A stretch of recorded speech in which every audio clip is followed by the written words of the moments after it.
Henry Lawson stumbled upon two German shepherds nearly frozen solid, curled miserably beside the weather-beaten shed. The female was clearly close to giving birth, her sides swollen and trembling with effort. The male had draped himself over her as best he could, using the last of his strength to shield her from the brutal storm. Both were hanging on by the thinnest thread. The female lifted her head only a fraction, offering Henry a frail, beseeching glance, one of those looks that carried an entire plea without a sound. If someone didn't intervene now, the chance to save them would vanish? The blizzard was growing fiercer by the minute, forcing the old man to decide. It wasn't just about rescuing a pair of half-frozen dogs. He was choosing whether an entire family would live or die. Minutes remained, maybe even less. What he did next would blur the line between prudence and compassion, transforming his quiet living room into the front row seat of nature's most delicate miracle. Before we begin, don't forget to hit like, repost, or share and subscribe. And I'm genuinely curious, where are you watching from? Drop your country in the comments below. I love seeing how far our stories travel. Back to the story. The February blizzard hammered northern Montana with a fury that rattled Henry's old ranch house. At 73, storms rarely caught him off guard anymore, but this one carried a sharp, dangerous edge that made his chest tighten. He watched from the window as sheets of snow slammed into the barn and muttered, "Just the horses," a habit he'd picked up since losing his wife. And 3 years prior, bundling himself in insulated gear, he forced his way into the punishing cold.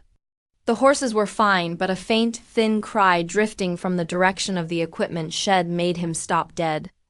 It wasn't a sound he recognized.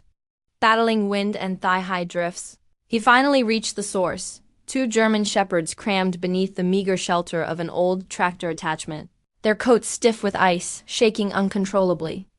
The male hovered above the female, whose pregnant belly made her situation even more dire. When her eyes met his, something deep inside Henry shifted. He knelt slowly. "Easy now," he whispered, using the same gentle tone he had used on skittish horses his entire life. The female let out a soft, broken whimper as if telling him she understood. Henry shrugged off his heavy coat, wrapped it around both trembling bodies, and carried them through the gale toward the house. Stumbling more than once, inside he eased them onto a blanket near the wood stove, close enough to feel the heat without burning. Then he called Montana Fish Wildlife and Parks. Dr. Emily Carver answered, and calmly walked him through the steps for warming and hydrating animals on the edge of hypothermia. "They're domestic," she warned. "But fear makes even gentle dogs unpredictable." "Ma'am," Henry replied softly, watching the male, whom he would later call Ranger, struggle to stay upright beside the female, soon named Willow. "If helping them is how I go out, then there are worse ways." He stayed with them all night, offering water a few drops at a time, replacing damp towels, and speaking to them in a steady, comforting murmur. Little by little, the heat seeped into their bodies. Ranger eventually lifted his head and fixed Henry with tired amber eyes, full of a cautious gratitude. Then Willow began to breathe harder, shifting her weight. She was going into labor. With the storm blocking all roads, no help was able to reach him. So Henry followed Dr. Carver's instructions to the letter and remained at Willow's side. Hours crawled by, filled with a tense, heavy silence broken only by the roaring wind and Willow's strained, rhythmic breaths, and then, just before dawn, the first puppy arrived. Then another. And another. 5 tiny, perfect miracles, all carefully cleaned and gathered close by their exhausted but fiercely devoted mother, while Ranger kept loyal watch at her side. By sunrise, the storm had eased. Henry sat teed watching the puppies nursling up like tiny keys against Willow's belly. When Dr. Carver and 2 officers finally reached the ranch, they froze at the sight. 5 healthy newborns in an old man's living room. As they examined the dogs, Dr. Carver frowned. "These aren't wild strays. Look, microchip scars. They were bred and then dumped." Henry felt anger tighten his chest. "Wow, would do that. More people than you'd think," she said. "And they would have a deed if you hadn't found them. They transported Willow." Ranger and Thepipes carefully placing the family into heated carriers. Henry rushed back inside and returned with a quilt Annie had sewn. Mountains and stars stitched in faded blues. Put this with them, something familiar. We will, Dr. Carver promised. For weeks she called with updates.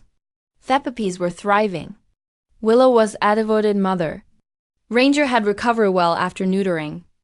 Eventually, the whole family was placed in a well-funded rescue and training center in Billings with a habitat designed just for them. She sent photos which Henry proudly pinned to his refrigerator with. And single quotes SMA Jeanettes. When spring came. An envelope arrived inviting him to visit. They remember kindness, her note read. You should see what you saved. Henry drove to Billings on a quiet morning. Ranger spotted him instantly, making a soft, excited whine. Willow whimpered, calm and bright-eyed, followed 5 lanky, half-grown pups. One bold youngster pressed its paws to the glass. Henry placed his hand against it, remembering that night of raw survival and unlikely trust. Remarkable, Dr. Carver murmured. They don't greet Tanyan like this. On the drive home, Henry felt something long dormant stirring inside him. A sense of purpose, of being needed. Saving those dogs had filled a hole he hadn't know how to name. They had served because of him, and in some way, he had survived because of them. That evening, he sat by the fire, Annie's kilt over his lap. The house no longer feeling empty. He dialed his daughter Lavra. It's Dad. I want to tell you something incredible that happened this winter. I've got pictures too. As he began the story, he realized those German shepherds hadn't just entered his life, they had changed it.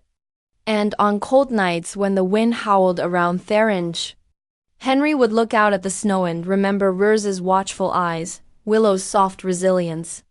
And the 5-tiny lives born on a braided rug Doringa storm that should have ended everything. But instead began some thingling.